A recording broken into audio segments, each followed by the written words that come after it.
8h17 sur Europe 1. Bonjour Christiane Lambert. Bonjour. Présidente de la FNSEA, merci d'être en ligne avec nous ce matin sur Europe 1. Christiane Lambert, cet été de canicule et de sécheresse est-il l'un des pires que le monde agricole français ait connu ? Oui, c'est le pire. Tous les météorologues le disent. Pire qu'en 76, pire qu'en 2003, pire que les années de référence 1959, 61. Bref, nous cumulons 3 éléments dramatiques. Un hiver extrêmement sec avec trop peu de pluie pour recharger les nappes phréatiques.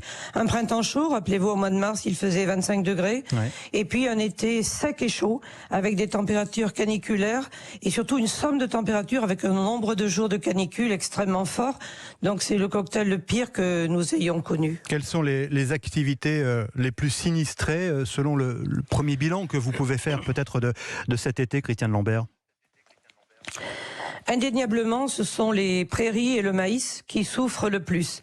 Les prairies, parce que vous le voyez quand vous vous déplacez au bord des routes, au bord des voies de chemin de fer, quand vous prenez le train, elles sont toutes jaunes, elles sont marron. Elles sont brûlées. Les animaux qui sont dans ces prairies, elles sont brûlées, complètement brûlées. Certaines même ne repartiront pas. Il va falloir les ressemer pour qu'elles puissent repartir, là où ce sont des prairies que l'on peut ressemer. Même en altitude, dans les alpages, il y a de la sécheresse aussi. C'est le maïs, lorsqu'il n'est pas irrigué, qui souffre. Nous voyons aujourd'hui des ensilages qui commencent parce que le maïs n'a pas de grains dans beaucoup d'hectares. Et c'est une vraie perte pour les éleveurs. Souvent, le maïs intervient en relais de l'herbe. Et là, cette année, il n'est pas le relais attendu, sauf s'il est irrigué, pour ceux qui ont la chance de pouvoir accéder à l'irrigation. Mais c'est aussi les vendanges qui vont être affectées, les fruits, les légumes, moins de rendement sur les lentilles, les pois chiches, les courgettes, jusqu'à moins 50% dans le sud-est et le sud-ouest.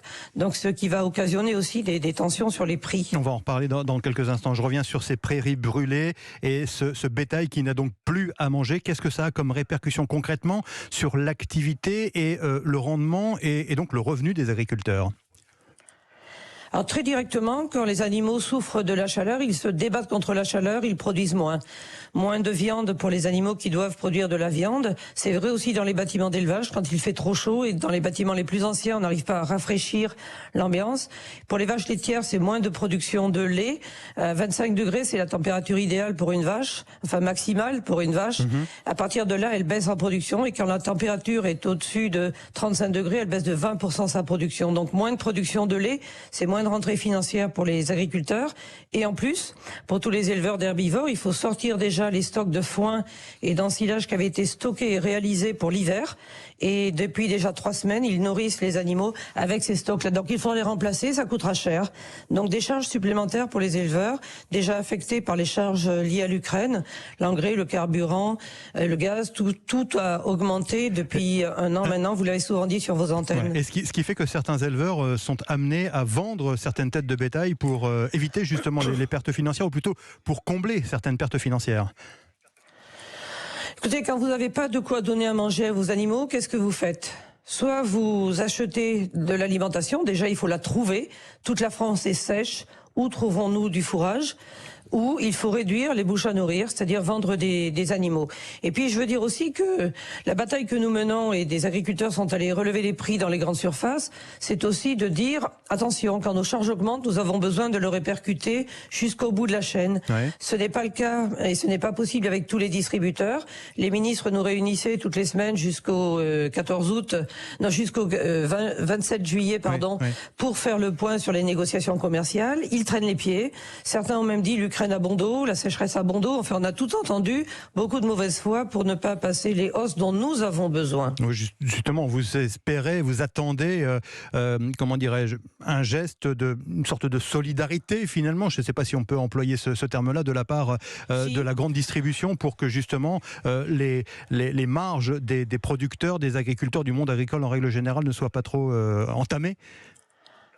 Oui, mais c'est une solidarité nationale. Tout comme il faut partager l'eau, j'entendais ce matin l'information que dans l'Ain, et on peut avoir de l'eau que jusqu'à 8 heures, et puis après, pas d'eau. La solidarité, c'est aussi dire comment on soutient la production en France. Une exploitation qui ferme ses portes, une ferme qui fait faillite, elle ne réouvre jamais ses portes, c'est fini. Et donc, on aura moins de production et on importera des produits venant d'ailleurs qui ne respectent pas du tout les mêmes règles, et on aura des friches en France, ce qui serait dramatique. La solidarité nationale, c'est serrer les coudes, c'est dire, il y a un moment difficile à passer. Les agriculteurs qui souffrent de la sécheresse ont besoin d'être aidés, quelques centimes en plus. On voit du lait premier prix dans les magasins. Est-ce que vous pensez que nos éleveurs ont des vaches premier prix? Non, je pense pas, effectivement. Non. On a des vaches, voilà, on a des vaches qui produisent du lait. Donc offrir du lait, proposer du lait aux clients à 70, 71 centimes et même 43 centimes si on achète 3 packs de lait, comme je l'ai vu il y a 15 jours chez un distributeur et avec un industriel, c'est scandaleux. En Allemagne et ailleurs, le lait est vendu 99 centimes, voire 1 euro. Et donc les producteurs sont payés plus cher. Pourquoi la France est la championne des prix bas? Ça tue l'agriculture française, ça tue l'économie. Et l'industrie agroalimentaire est le premier secteur employeur de main-d'œuvre en France. Il risque de souffrir aussi. Il y a quand même, Christiane Lambert, certaines enseignes qui vendent du lait au juste prix. Hein. Ça existe aussi. Oui. Tout à fait. Et des enseignes aussi qui jouent le jeu. Du lait, c'est qui le patron? Du lait qui n'est pas 70 centimes, mais qui est au-dessus et qui, lui, est rémunérateur des producteurs. Tous les distributeurs ne sont pas allogés à la même enseigne, si je puis dire. Il y en a qui jouent vraiment le jeu, y compris sur les fruits en ce moment. Certains distributeurs continuent à s'approvisionner en Espagne, en Italie notamment pour le raisin. J'ai eu un appel au secours des producteurs de raisins français, raisins de table la semaine dernière. Il faut jouer le jeu des productions françaises quand elles arrivent à maturité. En plus, avec le soleil et la chaleur, ça mûrit très vite. Et donc, il faut pouvoir vendre au même rythme. C'est peut-être aussi le consommateur qui a un rôle à jouer là immédiatement en faveur du monde agricole. Tout à fait. Et c'est pour ça que votre temps de parole, et merci de me le donner, permet de le dire aux consommateurs. Ne cherchez pas toujours les produits à moins d'1 euro. On voit des pubs catastrophiques en ce moment. Hein. Ouais. C'est facile de dire venez chez moi, c'est moins d'1 euro. D'où ça vient? C'est fabriqué par qui? Quelle origine? Et est-ce que ça rémunère l'industriel et le producteur? Si ça tue l'emploi chez l'industriel, les consommateurs seront chômeurs à la rentrée. Parlons du problème de l'eau, Christiane Lambert. Le monde agricole s'est déjà adapté aux économies d'eau, hein, parce qu'effectivement cette problématique n'est pas nouvelle, mais est-ce que le monde agricole peut faire encore plus, finalement, compte tenu des perspectives de l'évolution du climat ?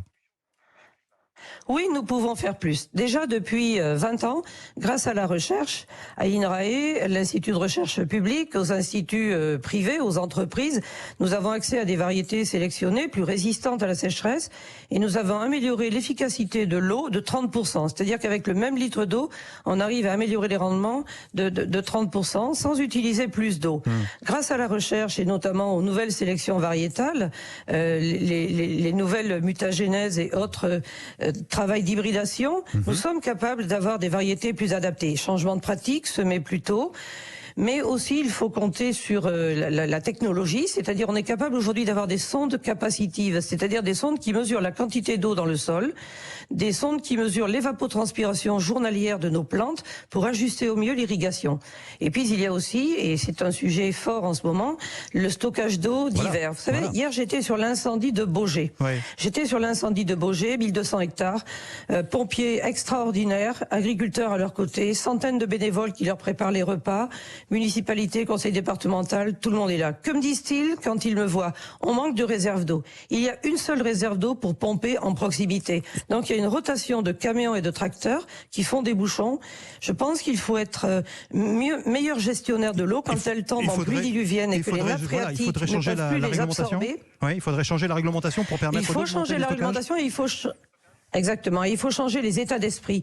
Je dénonce la casse des 2 réserves d'eau qui a été faite la nuit dernière en Vendée. Ouais. Des criminels ont détruit une réserve d'eau et perdu plus de 500 000 mètres cubes d'eau. Rendez-vous compte. Il faut être complètement illuminé, mais fou, pour faire un acte comme celui-ci. Je souhaite que l'enquête soit menée, que le procureur puisse avoir les éléments et qu'il y ait des sanctions exemplaires. Rendez-vous compte si on venait détruire des réserves d'eau ou ouvrir les pompes à incendie. Que diriez-vous? Eh bien, c'est pareil. L'eau, elle est pour l'alimentation, elle est pour le maintien des étiages aussi, elle est pour le maintien de la biodiversité et elle est aussi pour les pompiers quand il y a des phénomènes de méga-feux comme il y en a cette année et comme nous en reverrons. Donc, j'ai dit à Christophe Béchu, le ministre de l'écologie, qui était là hier, réunissez-nous dès l'automne, reposons le débat, mettons en œuvre les décisions du Varenne de l'eau, qui est un des actes du ministre précédent et de Jean Castex, qui l'a conclu le 28 janvier. Oui. La France doit changer d'attitude. D'autres pays stockent beaucoup plus d'eau que nous sommes en retard. Merci Christiane Lambert, message passé, présidente de la FNSEA. Merci d'avoir été en ligne ce matin sur Europe 1. Bonne journée.